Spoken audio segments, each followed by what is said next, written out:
Welcome back to Visco Fishing. We are currently stuck at the house right now. We are supposed to be practicing for the Anglers Unlimited Classic up in Madison, Wisconsin. But since we are stuck here, I'm going to do a quick boat walkthrough for you guys. This is a 2022 Xpress X21 Pro LE. It was Elite Series Bill Lowen's boat. So I'm just going to do a quick boat tour here because I showed you guys a vlog of when I bought the boat, picked it up, but never actually did like an in-depth tour of the boat itself. So back here we got two Minn Kota 10-foot Raptors shallow water anchors, and we got the beautiful Yamaha 250 SHO. Love that motor. I've had no problems with it other than my own error. Come to the back, huge back deck space. It is all sea deck, which I honestly was a little skeptical, but I do prefer it over the carpet. It's much easier to clean, and it's naturally cushioning, so I really enjoy it. Back here, battery compartment. We're running 4 lithiums back here, so 3 for the trolling motor, 1 exclusively for the electronics, and then we have a cranking battery back here for the big motor. Those are my Raptor pumps. The Raptors are hydraulic. Over here we have a compartment. This is mostly for my fish care and culling, weigh bag, tags, noodles for helping the fish not hit their heads and bang around in the live well. Another storage compartment over here that I usually keep empty for extra clothes or for co-anglers if they need it. I'm pretty sure it's a rule in a lot of clubs where you have to keep at least 1 compartment open for co-anglers.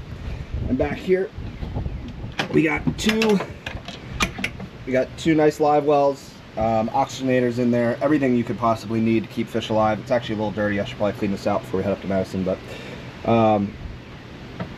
have had 0 issues with this. What is interesting, and I don't think this is standard on a lot of fiberglass boats, but even my Lund that I had last year, when the pump out, it actually pumps water literally out of the boat from right here. So when it recirculates and pumps new water in, it actually shoots out the back of the boat. 2 bucket seats here.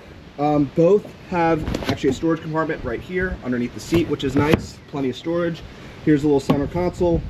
We got 2 cup holders right here. This is where I put kind of all my just quick grab stuff, extra sunglasses, knife, some tools and whatnot right there. And then this whole thing lifts up into a nice cooler. So I use this one as my designated cooler for drinks, sandwiches, lunch, whatever. And this is the business end of the boat right here. So we are running 2 Humminbird. We have a Helix 12 and a Solix 12 here at the dash. The Helix is used for mapping exclusively, and the Solix is where I'm running my side imaging, 2D, down imaging, all that fun stuff. Right here we have all of our switches for various things, live well, storage lights. We have an open close valve for our live well to let water in and out. We have the blinker, trim, and jack plate. So this jack plate moves the motor up and down, and then the trim is used to manipulate the angle of the motor. We have our 2 gauges here. Don't really use them too much. The RPM I use and the fuel gauge, and then this tells me the level that the jack plate is at. We also have a hot foot down there, which I have really enjoyed coming from your traditional hand throttle. This usually just puts it, this is just used for putting it in gear. It does come with a speaker system, wet sounds, Bluetooth. It's okay. It's not the best in the world, but I really don't use it that much. Here you have a built-in ruler, making sure all fish are legal. 14 inches in the vast majority of my tournaments. Here, just a nice little storage area. I keep my scissors and pliers, the main 2 tools I use most of the time, and then any ancillary tools, scale, secret stuff right there. And so, nice storage right there just for quick grab stuff. Let's get to the front deck, the fun stuff. So here is a rod locker. It is absolutely massive. I actually don't know how many rods combos I'm up to now, but it can hold a ton. So really nice rod locker. I've been really enjoying that. Rods really don't tangle up in there. So it's a good deal. Right here is actually another cooler, but I actually use this more as a trash can, as I use the cooler in the center console. And then right here is where we have most of our storage for our bait and tackle. So I have all my tackle trays right here. They're all labeled. I got my line, spinner baits, some extra terminal. And then there's actually this open backspace right here. The main use for that right now for me is honestly when I take my rod socks off my rods, I throw them in there so that when I'm putting them away, it's easier to grab and they're not all getting tangled in there with the other rods. Eventually, I'm sure, as I continue to buy more tackle, it will expand back.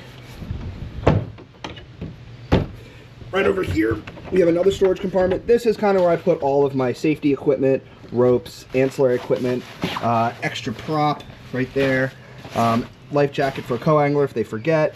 And so I'm sure not all of this is really supposed to be thrown in here like this, like the fire extinguisher. There's a net back there, some, you know, buoy bumpers, extra trolling motor prop, everything you can need for emergency situations or just compliance to make the boat legal. And then last compartment right here, this is just another compartment that I use all for my soft plastics. And coming all the way up to the front here, we have our Minn Kota Ultrex. This is the 112 pound 36 volt foot pedal here. We have our 2 Raptor stomp switches right here, and then we are running 2 Humminbird Solix 12s. I usually use this one for the Mega Live, and then this one for 360 and mapping. That's really all I use up there. Been really enjoying this setup. It's got everything that you can need. Really clear pictures, really nice. Over here we have a trim switch, which has been really nice when I'm suddenly going into shallow water, and I can just click this and it'll just trim the motor up and down. And another USB port in case I wanted to run charge my phone up here or run another GoPro on these mounts. Also have these rod straps for strapping down my rods when we are moving. It's a little bit about the trailer. You know, it's an okay trailer, dual axle. Really haven't had too many issues with it. I like these boat effects steps right here and these side steps. They've been really helpful getting in and out of the boat. But yeah, so that's my boat, guys. 2022 Xpress X21 Pro LE. Really been enjoying it running this year, and I'll probably be running this for a few more years and then kind of make a decision on where I want to go after that. But I'm really enjoying the boat, and hope you guys enjoyed this short walkthrough video. Hopefully we can get up to Madison. Thanks for watching, and I'll catch you up in Madison.